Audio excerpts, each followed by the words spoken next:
Hello and welcome to Volleyball State, a look at the sport of volleyball in 6 rotations, brought to you tonight by Alumni Hall, and of course, always a proud part of the I-80 Club. I'm Jeff Sheldon. And I'm Lincoln Arneal. On the show this week, Nebraska survives Creighton and sweeps Arizona to finish non-conference play at 10-0, and now it's on to the real season. On to Big Ten play. We're going to look at what the landscape is across the conference, what Nebraska's got coming up in their first week with Michigan and Maryland. Plus, conference play is going to start all around the country. And so we've got a really good week of non-conference matchups to wrap up non-conference play. We're going to get to all that and so much more. Lincoln, tell the folks sort of what order we're going to be talking about this stuff today. Yes, we're going to jump back in time to talk about rotation one will be Nebraska Creighton, reliving that. That feels like it was 2 weeks ago at this point. So long ago. It was just 5 days ago, Tuesday night. So we've lived a whole life since then, but we'll start with that one. Rotation 2, we're going to talk about Arizona's matchup against the Huskers on Saturday night. Rotation 3, we'll take a look at the matchups around the country. It was rivalry week for a lot of teams, a lot of in-state matchups. I was kind of underwhelmed this weekend a little bit, but hey, yeah, it's always good matchups the middle of the week. They got us early on. So, and then we'll also have this week's Supernova Shining Star of the Week during that rotation. We might have 2 from what I've seen. It's hard. It was hard to pick this week. There were some amazing individual performances. Yeah, so we got 2. Jeff gets 1. I get 1. Rotation 4, we're going to cover the Big Ten matches as well as give kind of a preview, set the table just a little bit for the Big Ten season that will start next week. And then rotation 5, we'll look ahead to Michigan. And rotation 6, we will close it out looking at the Maryland Terrapins match. So. Absolutely. Special thanks to Alumni Hall for sponsoring this show and all of our shows this week. If you were able to join us on Tuesday night after Nebraska beat Creighton, man, we started volleyball late at like 9:45. I feel like it was close to 10 o'clock when we did that. Well, Alumni Hall helps bring us volleyball late as well. And if you are listening to us live on Sunday, that means that you are a I-80 Club subscriber for just $5 a month. So thank you so much for supporting this effort and this volleyball community. If you're listening to it recorded on Tuesday or later, thank you so much for tuning in. We want to tell you about Alumni Hall. They're sponsoring all of our shows this weekend. They're this season. They're the ultimate Huskers shopping destination. They've got 2 locations, downtown in Lincoln at 11th and P, and also at 27th and Pine Lake Road as part of South Point Pavilions. They've got more volleyball apparel than any competing retailer. So you all can check out the Libby Lou Letterman. I said it 3 times fast when we were practicing this. Thrifted tee, if you're one of the ladies. They've also got the Katie Luke's Love Letter sweater, a really cool take on some Go Big Red scripted stuff. Of course, for men or women, we've got the Adidas on-field rope hat. And as always, 2 t-shirts from Champion for just $38, a great deal. We're actually going to give you an even better deal. When you shop at Alumni Hall, we're going to save you 15% if you just use the code Volleyball State with no spaces when you shop online at alumnihall.com. That'll save you 15%. Or if you go into one of their Lincoln stores and just tell them that you're a Volleyball State listener, they should apply that discount at checkout as well. So we have plenty of volleyball season left to go, plenty of football season left to go. Basketball is going to be here before you know it. Get all your Husker merch at Alumni Hall and save 15% with Volleyball State. Indeed. Basketball tried to be here, but they got their they got rained out because it's rained like every day this week. The party in the rail yard. But let's start rotation 1. If you're a Volleyball State subscriber, you already heard us talk. We broke, it was 20-25 minutes or so. We talked a lot about Nebraska Creighton. We're going to do some high-level conversation, some takeaways for that. Rotation 1, Nebraska versus Creighton, sets a new regular season record crowd. It was 17,675 up at the CHI Health Center. Nebraska survives in 5 sets. They win the 5th set 15-9.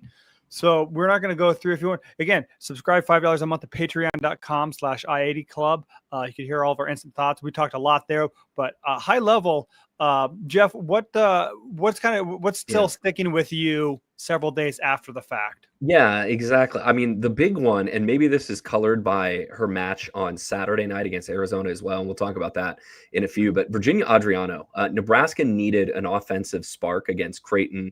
I think Creighton was kind of frustrating some of Nebraska's established stars like Harper Murray and some of the middles like Andy Jackson, Virginia Adriano stepped up in game 3 and basically took over the third set to put Nebraska in front 2-1. I think she served during that 7-0 run. She had 7 kills on 7 swings in the third set. Yes. And I think Nebraska's just kind of learning how to set Virginia Adriano, and it might not be in the same flow of a faster offense that Danny Busboom Kelly would like them to run. But when you get the ball up high to Virginia Adriano and she's 6'5" and she can take a second to kind of survey the defense and decide what angle she wants to hit, like she can be a lethal player. And I thought, it was really interesting. You talked to her after the match in the post game, and she fully admitted to having some anxiety, some fears, which you don't always hear athletes today talk about. And just she's had that for a while. She think about how many huge crowds she's played in front of since she came over here to the US. It's not like playing in front of 2,400 fans at a Bergamo match. Like her first match was 15,000 and 15,000 and 14,000 and 17,000. Like when she plays in the Vandy Center, it's like the smallest crowd she's played at and so far. So I was just really impressed with Virginia Adriano's week.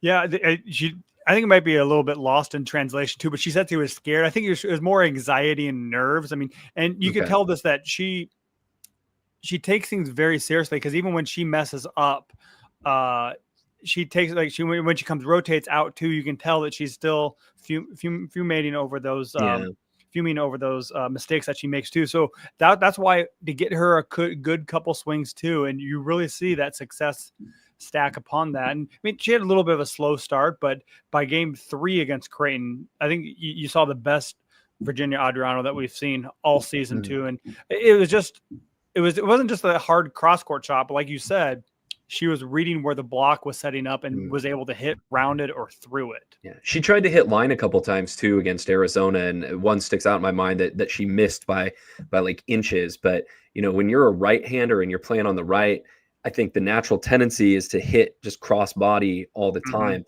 If you can turn shots down the line, or if you can tool off that outside hand, that's kind of when you become unstoppable and you take that next level. And I know she's trying. It's not for lack of trying if she's missed that a couple times. But, I think we're just going to continue to see Virginia Adriano blossom and mature more as a player here. Yeah. So she was the first one that stuck out to me.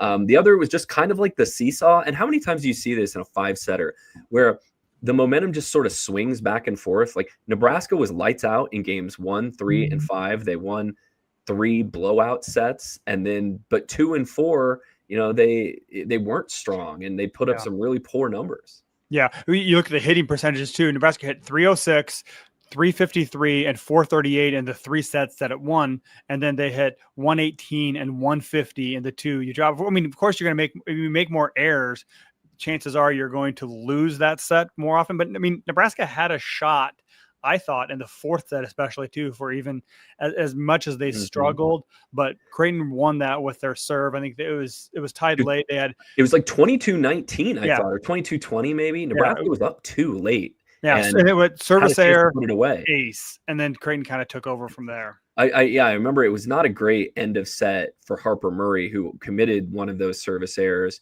Then Nebraska got aced, and then I believe she tried to go high hands at a shot and just missed.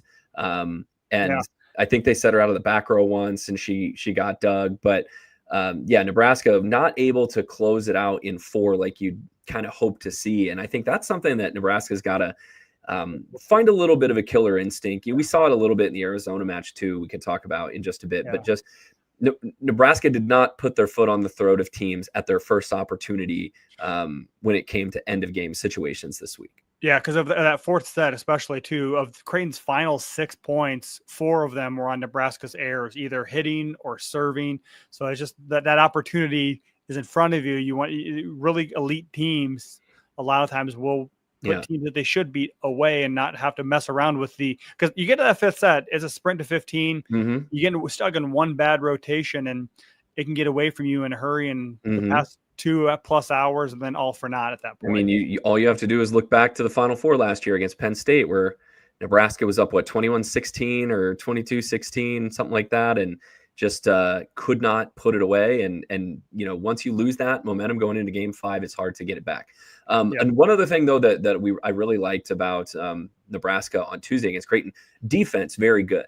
You had Nebraska sort of like kicking rocks a little bit with that. They let Creighton hit, I think, 176, which at that time was the highest that Nebraska had allowed all season. But, Nebraska defensively can be so good, even in matches where they're not getting a lot of blocks. And I do want to talk about that in a little bit. Nebraska's block was not airtight this week, but, they were digging lots of balls. They were getting lots of good block touches, transition chances were going really good. And I think you saw Creighton get a little frustrated in the 5th set because they committed some errors that you did not see them commit the rest of the match. And I think, when Creighton looks back at the film on that match earlier this week, they're really going to be kicking themselves with some mistakes that they made that were just, you can't make against Nebraska. They let some balls drop. They hit a free ball out of bounds, like just some things that I think they gave Nebraska that could have made that a little more dramatic ending. Yeah, and I think this is where you may, I think, made the point on Twitter that I think Nebraska's the right combination as far as libero defensive specialist. You saw Olivia Mock start both matches at libero, Lainey Choboy defensive specialist. I think that it served Nebraska well too, and you saw it with this one. Nebraska finished with 69 digs, which is 15 more than Creighton, even though Nebraska had 10 more attacks, and they also had 17 more kills. So they're finding the floor with a lot of that. And Malk led Nebraska with 16 digs, or not, didn't lead, but she had 16. Bergen Riley had 19, which is way too many for a setter, but she's providing that defense, and Choboy had 12. So I think that really Nebraska's defense was settled, is a lot more settled once they have that libero situation. I think the roles fit well. Give Malcolm better service, even that frees up Choboy to be able to make more of those diving plays she's good at. And Lainey Choboy, I thought, was incredible defensively this week. She was keeping, roll shots from hitting the floor. She's so athletic, and she's got to cover a lot of ground because I would need to go back and watch tape on this to get this exactly, but I think she's playing DS in left back when Taylor Landfair is playing left front. And I think they're asking Choboy to cover just a lot of ground back there. And she's athletic enough to do it because she's super quick and she hits the floor so fast. So, I think Nebraska's asking her to do a pretty difficult job, and she's doing it really well. What I didn't like, I guess, about Nebraska against Creighton, I think Nebraska still has to do better on out-of-system attacking. Part of that's being aggressive if you're an attacker. Part of it is whoever's taking the second contact, if it's not Bergen Riley, has to be getting the ball in a hittable situation. And I think Nebraska's littles are still sort of figuring out how to do that. Some of the best out-of-system sets, Lincoln, this year, I think, have come from players like Harper Murray and even Rebecca Alec. Murray, I know, set Adriano early in game 5 in an out-of-system play, and it was a great set, and Adriano just buried it. Well, so that's also Rebecca Alec's dream to be a setter. She's just a setter in a middle blocker body, really.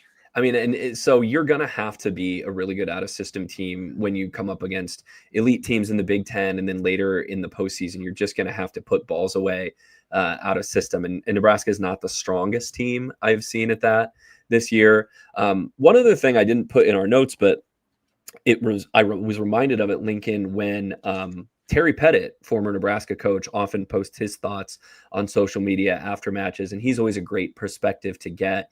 And one of the things that he brought up was, things that you and I have talked about on the show before. Nebraska just is not a super aggressive serving team this year. They're not a challenging service team. And I don't know if that's, the rest of the sort of Overton window on serving has moved to a more aggressive stance in college volleyball. Like how many teams now are just going for it from the service line.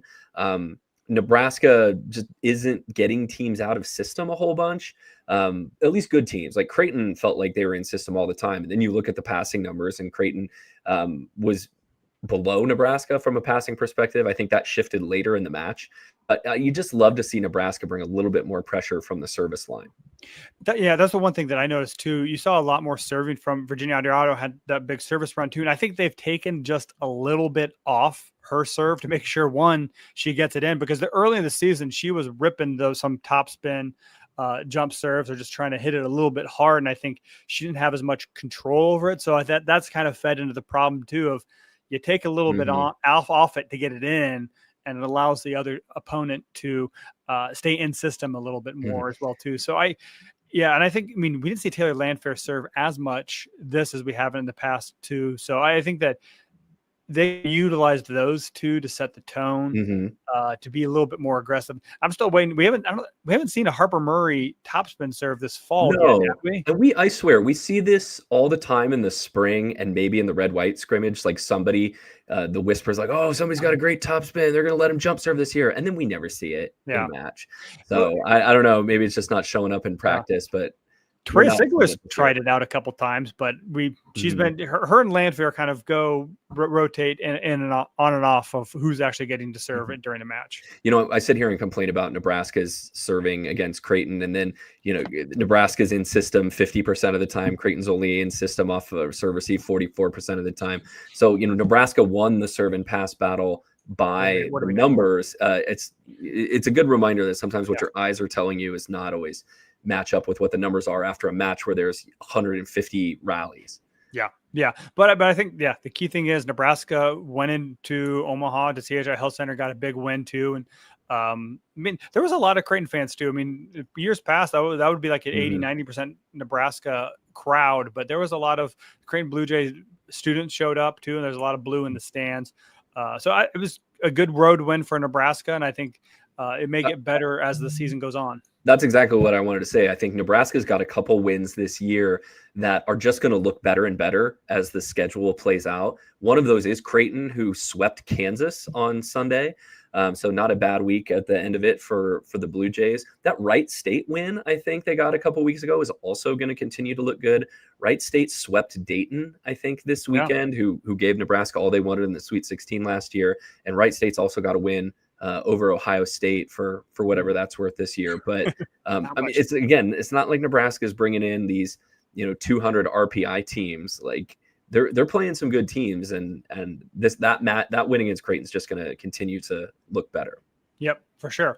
You want to move on to rotation 2 or anything else? Move on. Let's go to rotation 2. Nebraska took on Arizona Saturday night. Huskers made quick work of the match too. I think the match went as expected. Maybe the second set was a little bit tighter too, but Nebraska ends up getting the sweep 19-23-18. High level numbers. Nebraska hit 392, which actually I didn't have all the attacking numbers, but you take away set point, I think Nebraska probably hit like 450 really. Yeah. Well, that one at in the very second to last rally of the match or something where Andy Jackson took I forget what the set was, but it seemed like it was not an in rhythm play and, hit it 8 feet out of bounds. And you're like, well, one, that's going to hurt Andy Jackson's hitting numbers as we continue to try to get her up closer to 400. And also it brought Nebraska down under 400 for the match. Yeah, they were like 404 before that one. They did get a kill later on, but still they were hitting above 400. But Harper Murray, I thought, had a very good night too. 14 kills, hit 333. Again, like you mentioned before, Adriano, 9 kills, hit 438. Didn't have to do as much work, but still very high efficient. She just had one hitting error, I believe. No, she had 2, but nine kills, 2 errors, just 16 swings. Andy Jackson had an average night for her, I guess, probably be the easiest way to say. 9 kills, hit 389. And we can talk about this start here. Bergen Riley was really aggressive. 5 kills, 7 attacks, and it wasn't just a lot on dump attacks too. She kind of like did the deke set, like she was going for a set, but instead of going to a hitter, she just put it right in the middle of the Arizona defense too. Do you think this was intentional, that Nebraska saw something in Arizona's defense, or is this what was given to Bergen? It wouldn't surprise me if they saw on film that Arizona just abandons the idea of defending the middle of the court, and I forget what that's called. It's campfire defense. That's what John Baylor. Yeah, maybe that's what it's called, a campfire defense. Lauren Cook, if she's listening, would know this right away. But when your defense is really a perimeter defense, right? Yeah. Your defense is set up to defend the perimeter of the court, and then Arizona just could not cover the middle, and so it was like Arizona was a team that Harper Murray was created in a lab to play against, because all she needed to do was throw in some of those roll shots and those tips, and Arizona was always just a half step late. in recognizing it. But what also, Bergen Riley, we love to see an aggressive setter. In fact, similar to football, I have this thing where I would love to see every team throw deep once a quarter, whether it works or not. You just do it to back the defense off. And you'd love to see Riley, attack herself maybe twice in the opening set, at least twice. And that is going to just plant the seed in the middle blockers' heads that the setter is someone to worry about. She had 5 kills on 7 attacks, which was a season high. I don't know that it's a career high for her, but it's certainly a season high. And it was really effective. It opened up the pins, and that was just one part of Riley's game that I thought was really solid on Saturday. This might have been her best overall match. She played really well against Stanford too, and this is a different caliber of opponent. But to get Nebraska to pretty close to a 400 hitting percentage is always reflects really well on the setter. And so we know that Riley's a great defensive setter. Bringing the offense to it too just kind of adds another element to her game. Yeah, and besides just the overall, that the percentage numbers too, but the distribution I thought was some of the best that she's done all year too. Yeah, Harper had 14 kills. Rebecca Alec was the low man on the totem pole. She had 7 kills on 13 swings and 0 errors too. So even the hitter that was getting the least amount of swings, she still was very efficient, and Bergen put Rebecca Alec in good position to terminate the ball too. So I thought it was really good. And Arizona, this was also, we'll talk about more of this, but they didn't have a very big block, I feel like too. So Nebraska was able to utilize that and use those roll shots to get points. They did outblock Nebraska though, right? Wasn't it 4-3? Yes, it was 4-3. So yeah.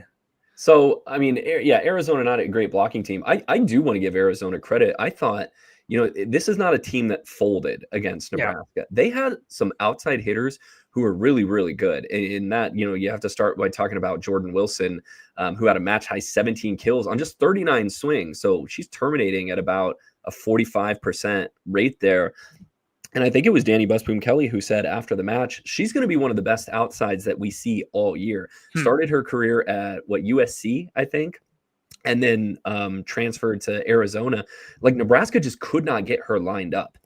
They could not get her figured out. And so she was using hands. She was going to the deep corner. Just really impressive player.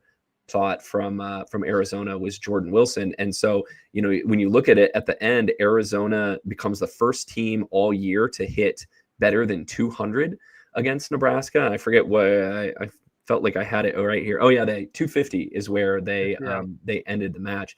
So, give Arizona credit. Nebraska beat them, held them off late in games 2 and 3. But I think I'm glad that Nebraska, if you're a Nebraska fan, you have to be excited that they got a win over, a decent team, not a cupcake before going into Big Ten play. Yeah, you mentioned there are other good. Carly Cisneros, another. She's from Kansas City, right? She's from Kansas City. So good friends with Skylar Pierce, former club teammates. But she had 8 kills on 20 swings too. So she was not as dangerous, but Jordan Wilson was really dangerous. She could kill from any spot on the floor, and they set her a lot in back row attacks. But really, so I thought that Arizona, who knows what they'll do in the Big Ten. They've lost 4 in a row now, but they do have talent though. I think last year they knocked off BYU at one point. They had some of those big upset win late in the year. And then Ashley Scoggins, or Ashley Scoggins, excuse me, their setter. Avery Scoggins. Avery, I'm so sorry. Ashley Scoggins was a former women's basketball player who. There we go. That's we don't need to go into the background of that story. She did really well. And anytime, you hit over 200 against Nebraska, you think your setter has a good match. Terry Pettit said that he thought that this was the best setter Nebraska has seen so far this year. Which I thought was really high praise from someone who coached at least one setter who was on the Olympic team.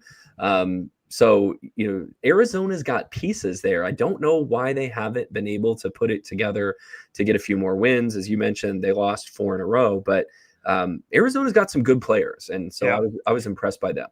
Terry may be also slightly biased because Avery Scoggins is the niece of Janet Cruz Selden, who played under Terry Pettit, was an All-American at Nebraska too. So hey, we've all got our biases, right? Right. I thought she did really well. You know who we haven't talked about in this match yet, though? Virginia Adriano again had 5 kills in game 1, and then it seems like they just kind of went away from her. Went on, and she finished with 9 kills and hit 438. So not bad for an opposite hitter. Got a lot of one-on-ones. And again, Riley was pushing the ball out higher to her, giving her a little bit of time to kind of survey things.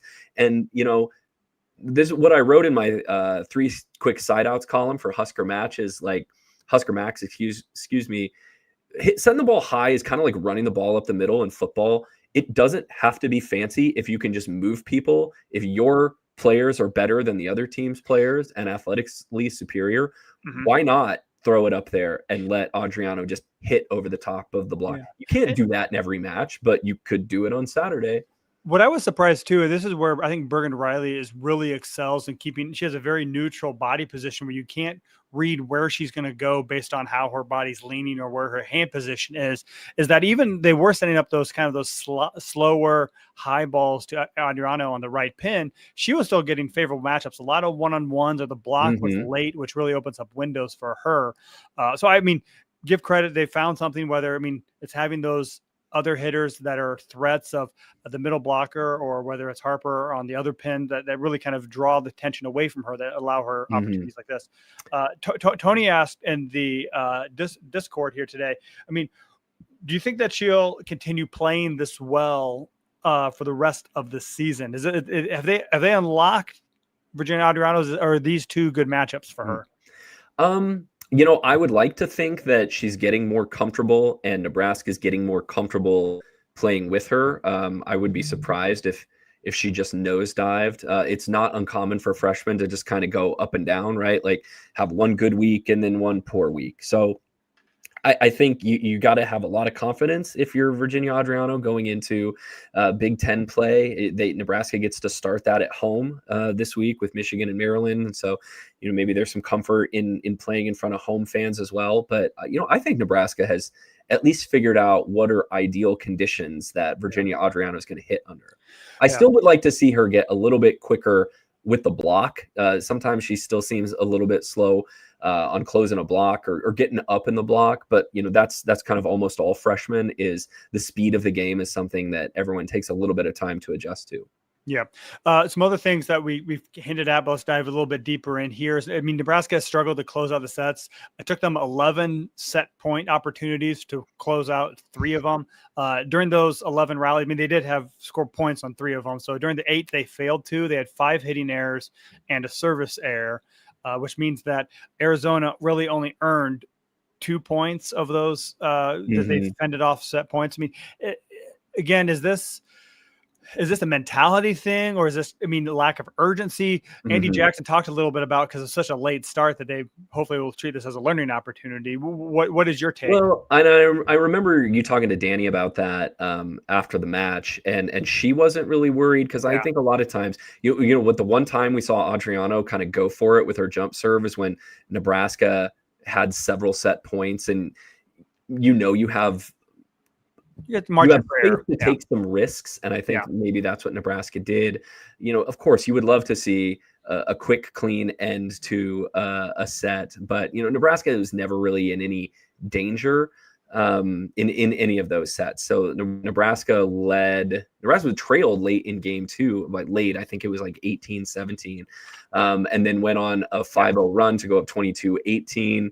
It really never threatened from there. They led 24-21, and then Murray, I think, was just trying to end the set and look for high hands on a couple of shots, and she hit them out both times. So Nebraska called timeout, and they go back to Murray out of the timeout, and she keeps it in and finishes a deep cross-court shot. So Murray was able to end game 2, and then in game 3, Nebraska hit a toasty 542, so pretty good. Took control early.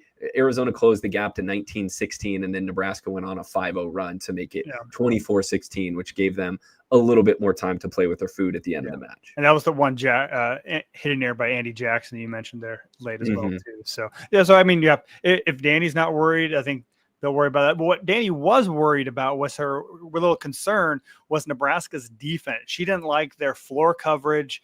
We've kind of mentioned the lack of a block, but I think she was more concerned about just balls were dropping without anybody getting a hand on it. And just, I mean, a lot of those were tips or just deep shots that Nebraska didn't get to. First, let's talk about blocks, because you did a deep dive into this too in your article. Wasn't that deep, but yeah, just it's a good explanation. Nebraska played 8 sets this week, 5 against Creighton, 3 against Arizona, and only had 10 blocks. Those are stuff blocks, right? Blocks that lead to a point, which is just over 1 per set. And if you're Nebraska, you'd love for that to be up at about 3 per set. The leading blocking team in the country averages, I want to say right now, maybe like 3.3. But if you're Nebraska and you can get between like 2.75 and 3 blocks per set, you're feeling pretty good about that.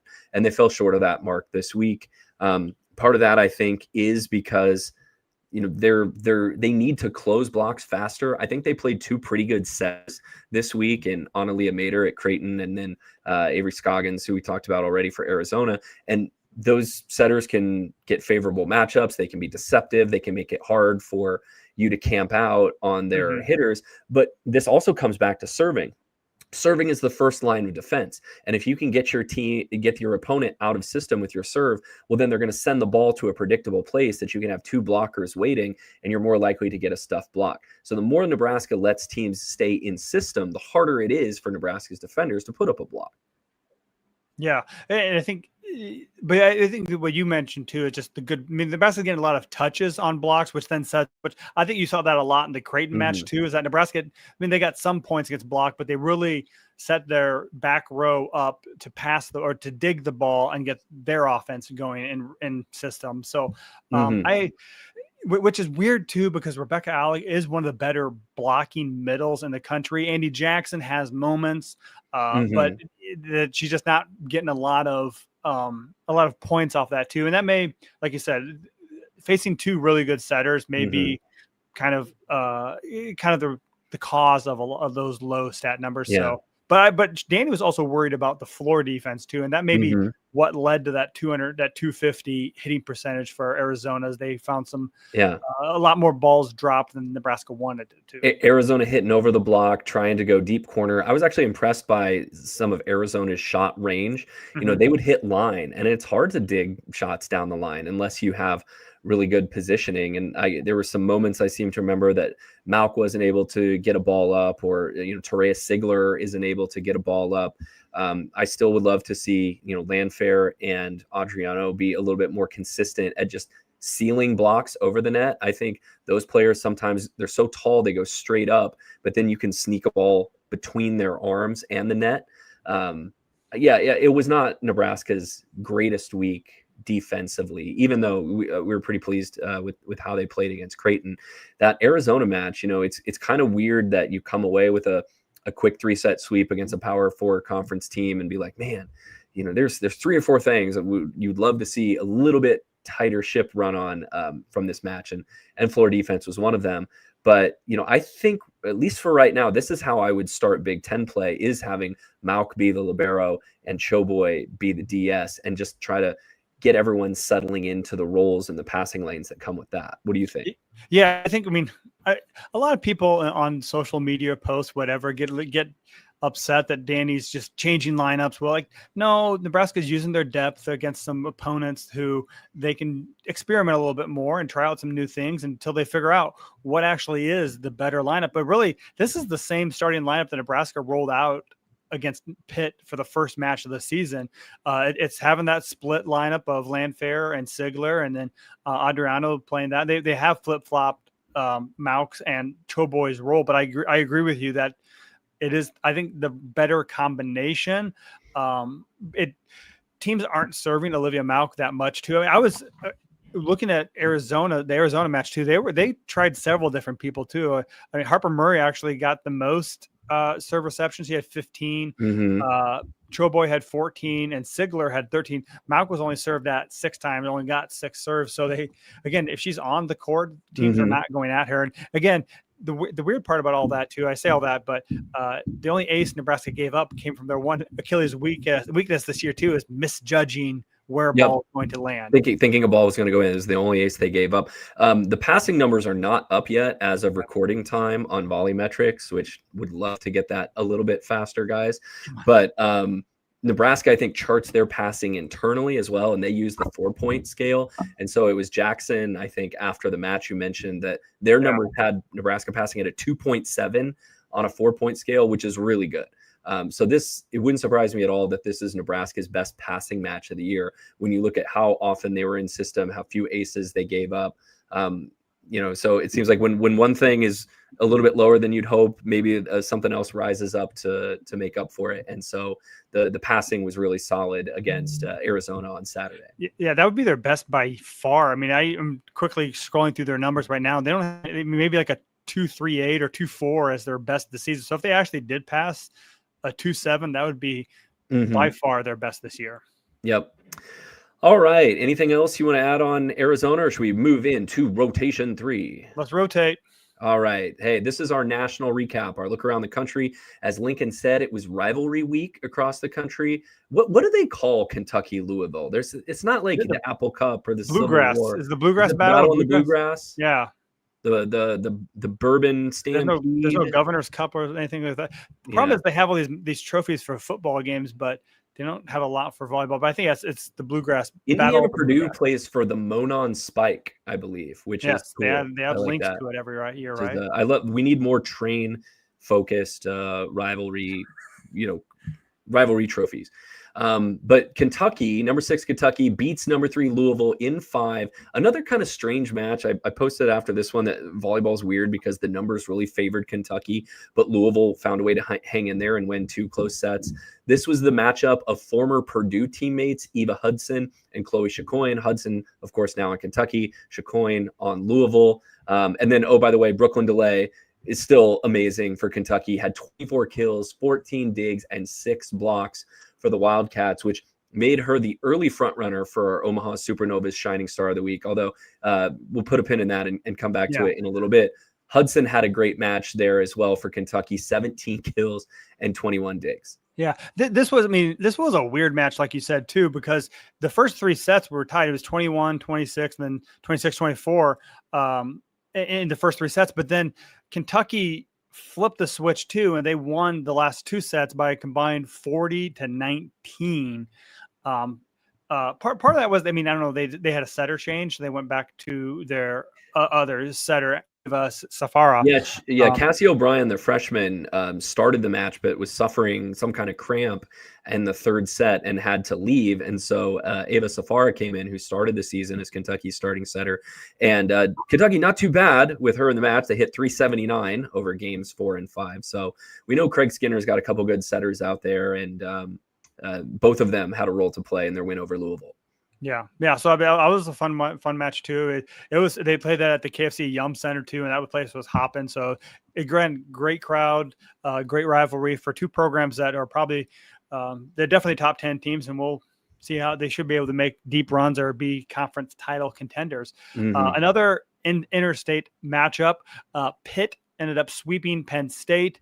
I don't know what to make of Penn State at this point too.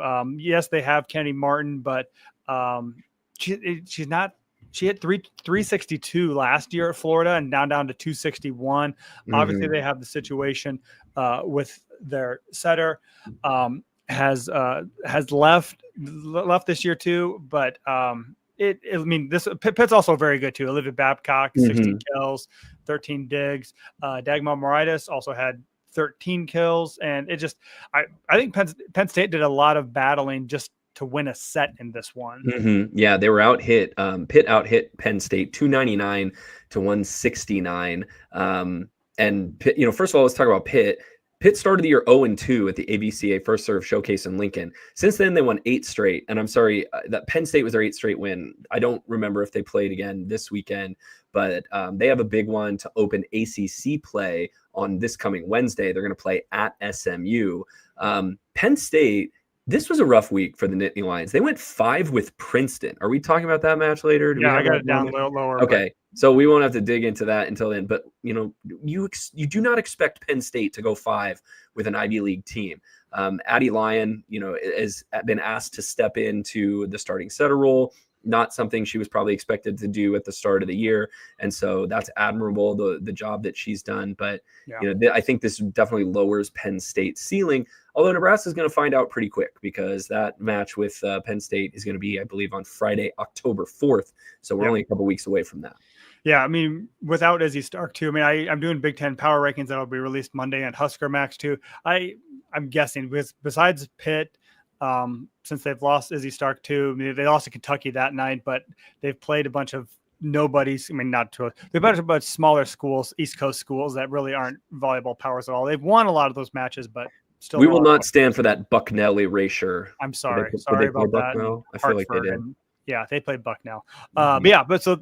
We'll talk more about Penn State in a little bit too, but the one team that is I think on the rise is Texas. Texas had a great week. They played 2 ranked teams and ended up with 2 different sweeps. They started against TCU on Wednesday. They hit 415 to dominate the Horned Frog. Tori Stafford 15 kills, 542. Kari Spears had 10 kills, 526 too.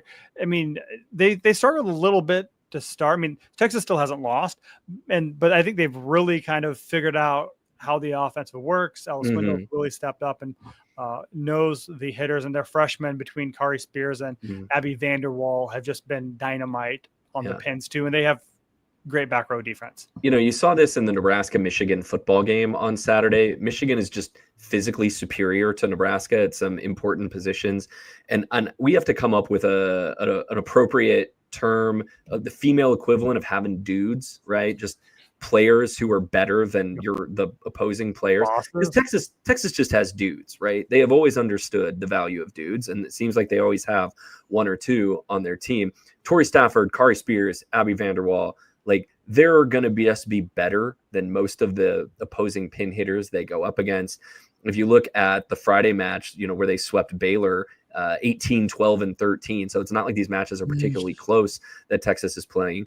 Kari Spears, who's a freshman, had 18 kills and hit 654. She's an opposite hitter who's hit 654. That is usually reserved for a first-team All-American middle blocker. Tori Stafford had 10 kills. Texas, again, 435 for the match. So, just doing some rough approximation in my head, Texas hit anywhere from 475 to 500 as a team this week, which you're never going to lose when you hit that well.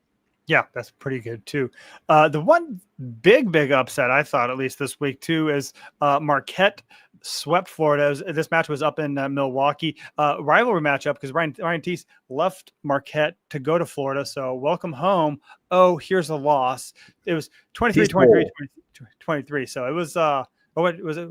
We could call it the Teese Bowl. Teese Bowl. Oh yeah.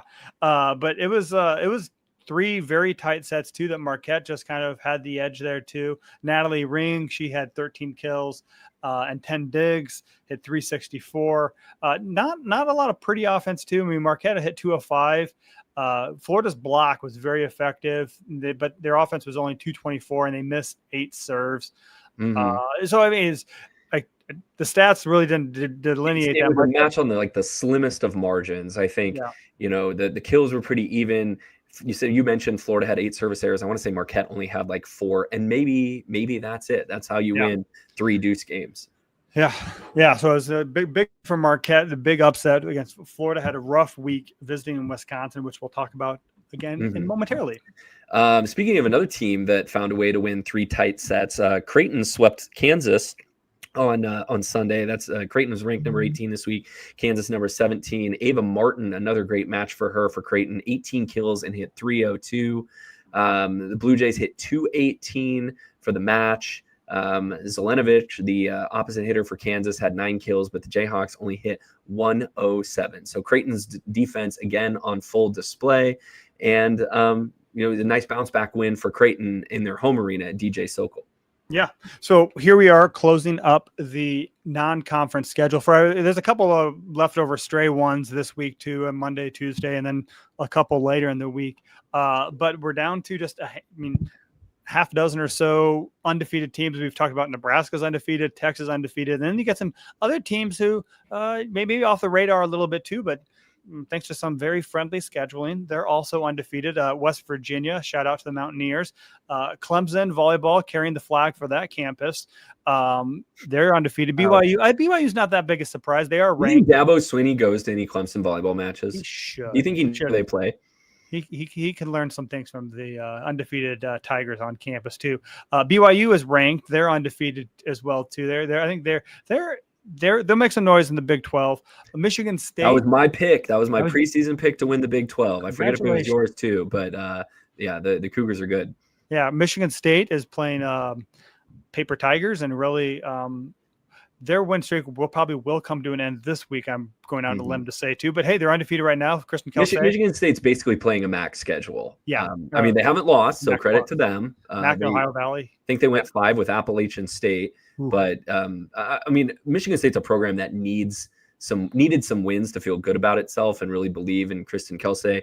And they're playing the teams in front of them, and they haven't lost to anyone. So they had a cool 1995 reunion from one of their Final Four teams as well too. But now they start the Kristen Kelsey reunion where I think she plays Northwestern, Minnesota, and someone else, kind of all of her former school. Michigan's her other one, her rival during the first couple of weeks of Big Ten play, and then Mississippi State's undefeated as well too, and Hofstra is also undefeated and out there promoting. They slid into our DMs. Yeah, way to hustle, Hofstra's media relations people. Yeah, I'm flattered that they reached out to us through DMs, because who are we? But can you tell me? Do you know the name of Hofstra's mascot? Or are they the Pride? They're the Pride. That's exactly right. I no thought I the might Flying be able to keep up Dutchman. in They're that. the Pride. For best start since 1988, Hofstra undefeated. Yeah. So just quickly, let's go over some. It was a bad week to be ranked in the 20s. Cal Poly ended up sweeping number 20 Utah, 14, 18, 19. Georgia ended up knocking off in-state rival number 23 Georgia Tech. The Bulldogs won that 15-10 in the 5th set. And then Kansas State defeated North Carolina 15-10 in the 5th set too. Lincoln Southwest grad Shaylee Myers, she had 27 kills, career high. Wow. Hit 426 for the Wildcats. So I imagine at least a couple of those, Georgia Tech and North Carolina, will say goodbye to when the rankings come out on Monday. Did you know Georgia's leading the country in blocks? I was looking this up for when I was writing my numbers column for Husker Max last week. Georgia is averaging like 3.3 blocks per set. So at least in the early going, it's a good start to the year for them. 12 against the Georgia Tech, so they're still pretty good. So. Mm-hmm. Do you want to do your shining star of the week? Sure. My Supernova shining star. I'm going to go with Eva Hudson too. I mean, we talked about Brooklyn DeLay, maybe low. She had a great match against Louisville, but Eva Hudson had 28 kills against Washington. That is a program record for a 3-set match. Wow. It's the first time that any player anywhere in the country has had 28 kills in a 3-match set since Cincinnati's Jordan Thompson, who now star of the U.S. national team. She had 28 kills back in 2019. So she gets my nod for the Supernova. Jordan Thompson would regularly get like 60 swings a match. She put up, I think, her last career match at Cincinnati, she put up a 50 spot, which. Yeah, 50 kills, not 50 swings. She was the player that they had. And, if she was playing today, somebody would have offered her $1 million to come transfer to their volleyball program. Yes. My pick for the Omaha Supernovas Shining Star of the Week, which might make me do some quick math here on the show, is the aforementioned freshman star from Texas, Makaria Kari Spears, who, again, had 18 kills and hit 654 against Baylor, 10 kills and hit 526 against TCU, which means on the week, that's 27 divided by 45. 600. Whatever 27 divided by 45 is. 600. 600. Thank you, Lincoln. Do you have a calculator? Did you do that? There you go. Good job. 600 on the week. And SC, 28 kills in 6 sets is over 4 kills a set. So Makaria Spears is my Omaha Supernovas Shining Star of the Week. So, yeah, thanks again to the Supernovas for sponsoring this segment, too. And, hey, you can check out the Supernovas this year as well, too, with legendary coach John Cook, now serving as a general manager. Plus, they have former Nebraska star Merritt Beeson, and they got Brooke Nunavilla, who was all league last year, too. This is a season you don't want to miss. So, go part of the best atmosphere in professional volleyball. They have 14 thrilling home matches at the CHI Health Center and cheer on the Supernovas as they chase another championship. So don't wait now. Grab your season tickets now at supernovas.com. They got a cool thing going on social media where the earlier that you buy your season tickets, the more opportunities you have at giveaways they're doing every single week too. So sign up today, supernovas.com. Get ready, Novas Nation. The countdown is on.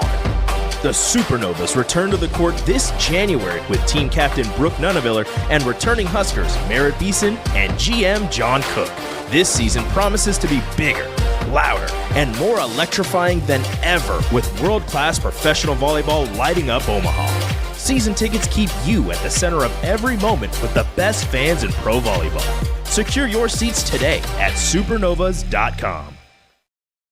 Coming back into rotation 4, this is our segment where we look at the rest of the Big Ten. We could have talked about these first two teams in our look around the country because it was a top 15 matchup, but number 7, Wisconsin, who I feel like we have not been talking about a ton this year. I guess if the Badgers are flying under the radar, maybe it's just our radar they've been flying under, but they got another good win on Sunday, taking down Florida 3-1. So a rough week in Wisconsin for the Gators.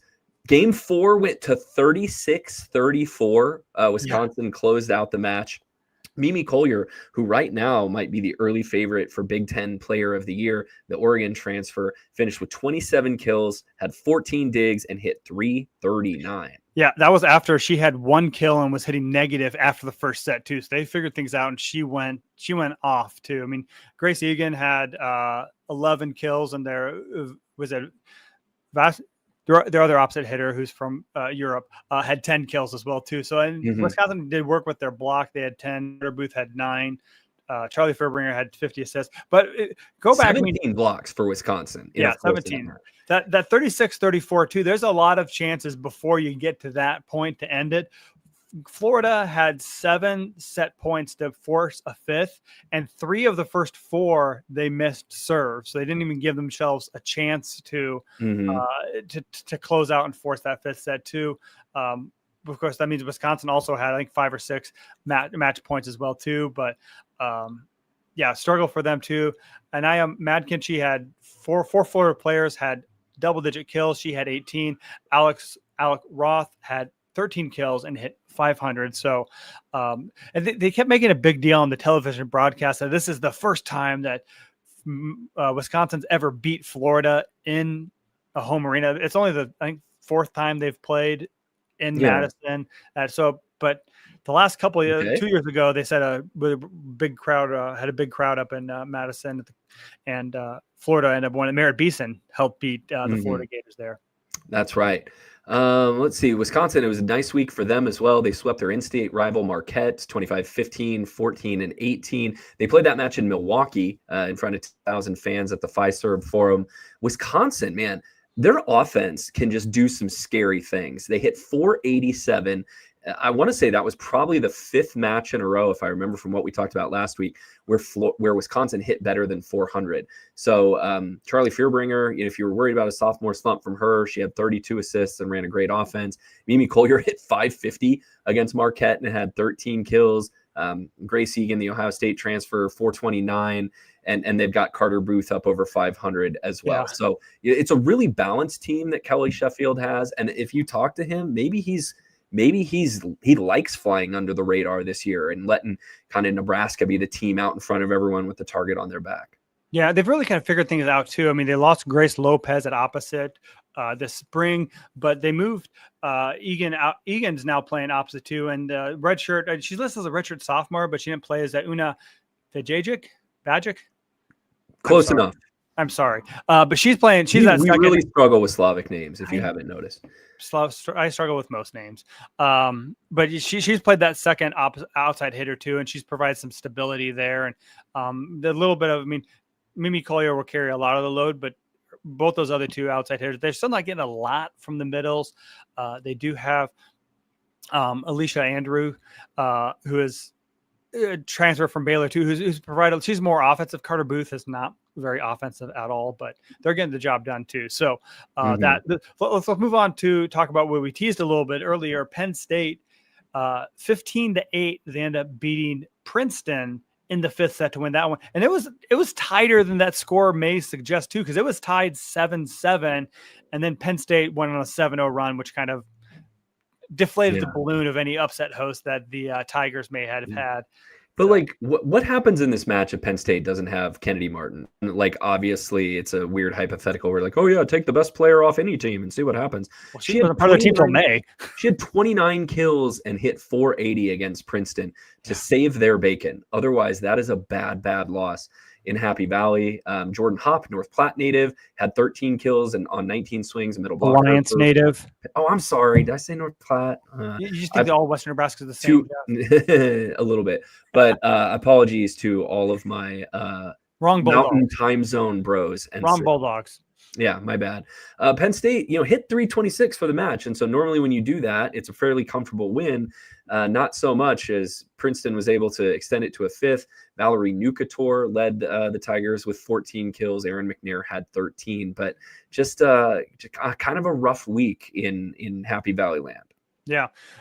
Speaking of another team that could have had a rough week, but I mean, they had a rough news week to start off. They ended up losing. We're talking about Minnesota. They ended up losing one of their middle blockers. Kalissa Minity was ruled out of the year. She got hurt last weekend at South Dakota State. They ruled her out for the remainder of the year. But they had a good week. They ended up taking Marquette. They swept Marquette. It was 28-26, then 21-21. The last 2 sets. Big Marquette had at least one set point in game 1 in that match. I remember watching it this afternoon and just couldn't get a ball down after that. And Minnesota kept it alive long enough to steal game 1 and then took 2 and 3. Yeah, but Minity is now the 3rd projected starter they had entering the year who is done for the year. They earlier lost outside hitter McKenna Wooker. She's gone, and then their libero. I'm not even going to try it. She's gone too. But I think they have Stella Swenson at setter and Julia Hansen outside hitter. As long as they have those two, they'll be okay. Hansen had 15 kills against Marquette. Then the replacements, Alex Acevedo, who transferred in from Oregon, she had 11 kills. Now, freshman middle blocker Jordan Taylor, she had 6 kills on 9 swings and 8 blocks today against Marquette. And then freshman McKenna Garr, she's been playing libero for the Gophers. She had 17 digs. That's right. Those are the highlights of the Big Ten this week. But no, the league schedule is going to start this week. Nebraska is going to play Michigan on Wednesday to kind of kick things off. And then off we go in the 10-week run all the way through the end of November. So, Lincoln, just our perceptions about the league now that we're 4 weeks into the season, what exactly has changed in your mind from where we started the year? Yeah, you look at those coaches' projections. Where teams are kind of right now. I'm working on my power rankings right now. I think we talked about this. Penn State is down. Penn State was supposed to be a Big Ten title contender, if not national title contender. But since they lost Izzy Stark, they're kind of on the edge. That still should be good enough to make the tournament, but they'll be they're more likely they could battle for hosting the first weekend too. I don't know. Again, I don't have a good feel for what their ceiling is right now with this new lineup that they're doing. Minnesota's down slightly, but it's a youth movement. And I think, like I said, Swenson is real good, and we'll see how these other couple freshmen fill in for them. But Julia Hansen will win them a lot of matches this year too. I think the other team that's down slightly, UCLA. They had a lot of transfers come in, and for whatever reason, they haven't hit the right chemistry yet too. They have a couple bad losses, have just struggled so far. How that Stanford match end up that they were playing on Sunday? They were, let's check on that. They were in the 4th set against Stanford right when we started this. And that is, let me find the right tab here. If I need to fill for a second. It is 25. Stanford ended up winning. They won the 4th set 25-16. So they lost 3-1 to Stanford. So they got to set off them, but the offensive numbers aren't there too. Sheridan Leverett, she hit 107 with 10 kills. They hit 113 as a team against the Cardinals. So it isn't clicking what they need to with all of the talent that they acquired via the transfer portal yet. My perceptions, I wasn't sure what to think of Wisconsin this year. I think Wisconsin's going to be pretty good. Mimi Collier is having, from a numbers perspective, these are like national player of the year type numbers. She's averaging over 5 kills a set, 5.3, and she's hitting 361 on the season. So if you are able to carry that all the way through the end of the season as an outside hitter, like you're just going to be the national player of the year. We mentioned UCLA. I think Purdue, actually, there was so much hand wringing about Purdue after their high profile transfer losses. They're going to be fine. They've got an offense. They've got Woolard is their Woolard's the main attacker, outside hitter, and she can just flat out score.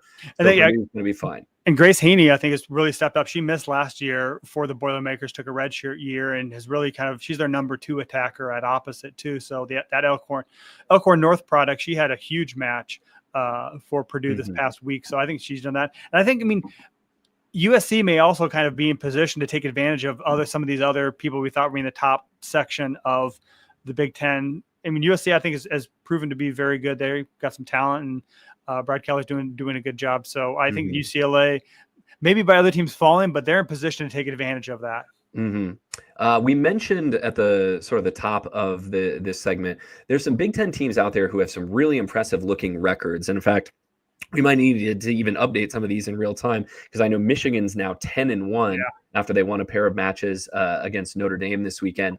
Indiana was 9-1 coming into our taping. Oregon is 8-1. Michigan State still undefeated. 9-1 now. Oh, not anymore now? No, Oregon's 9-1 now. Oh, Oregon's 9-1 now. Excuse me. Michigan State undefeated and at 8-0, and then Northwestern was 10-2. It was 10-2 now. Sorry, I didn't get the second match gets in there. No, that's all right.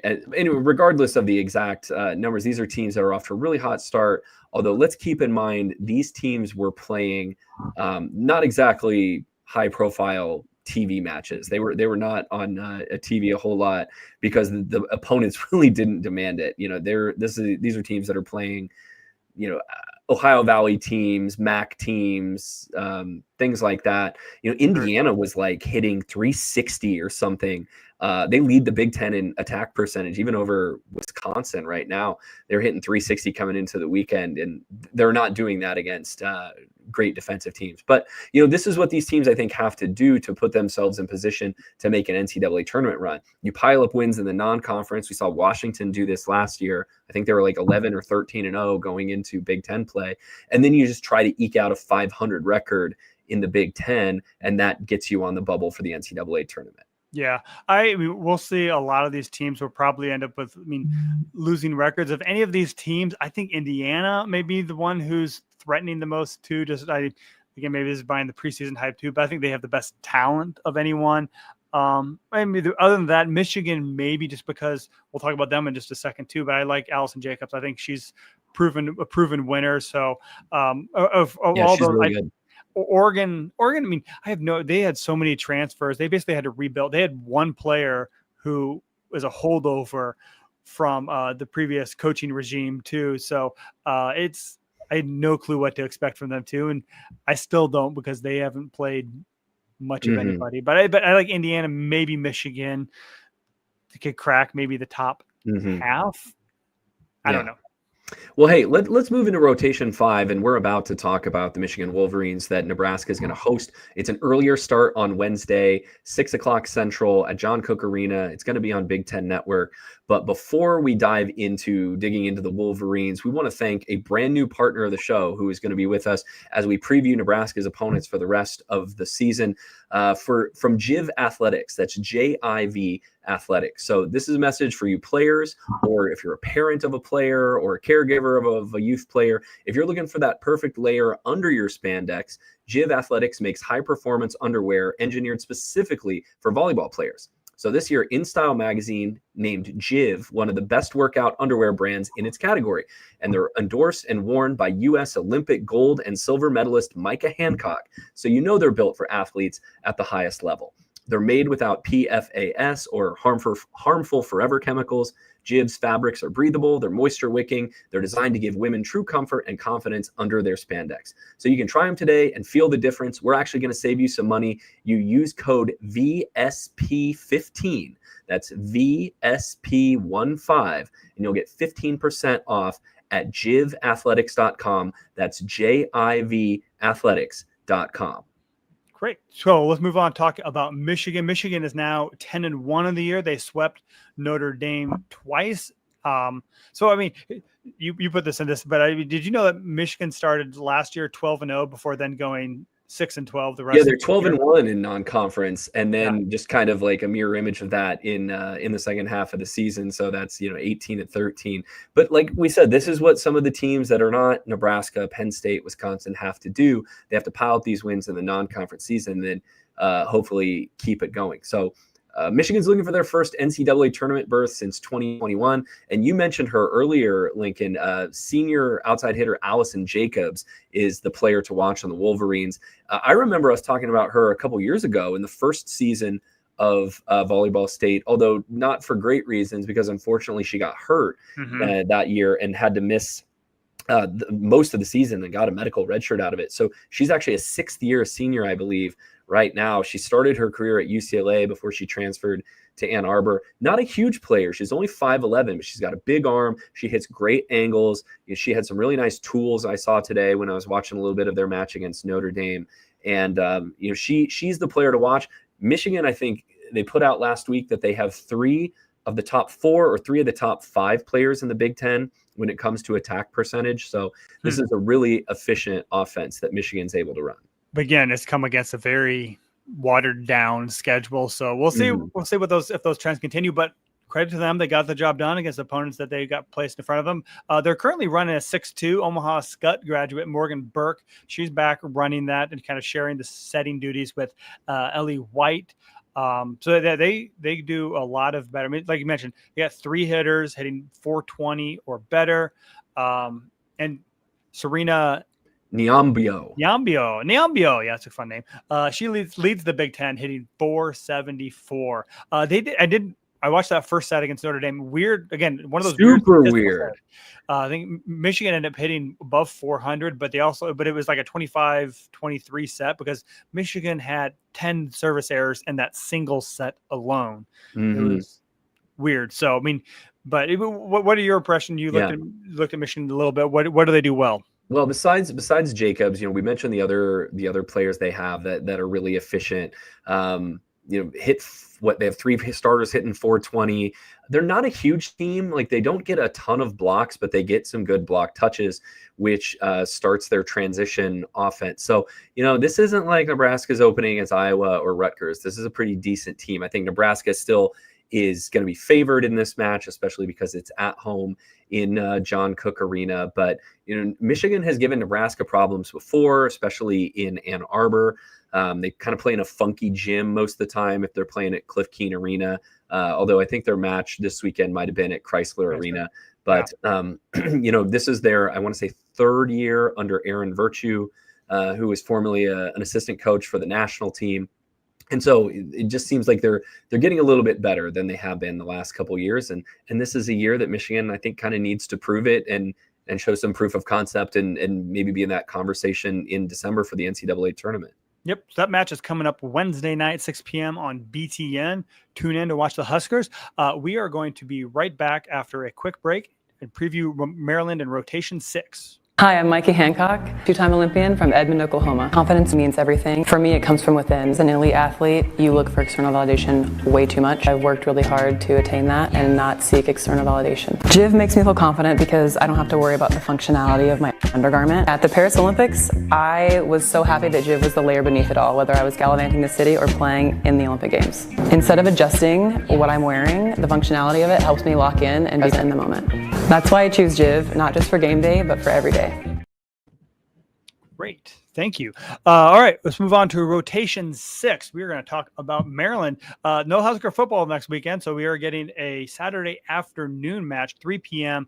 The Huskers will host the Maryland Terrapins on Nebraska Public Media, and also for those out of state, it'll be on Big Ten Plus. No deadline pressure for either of us. You can have your stories finished up by dinner time.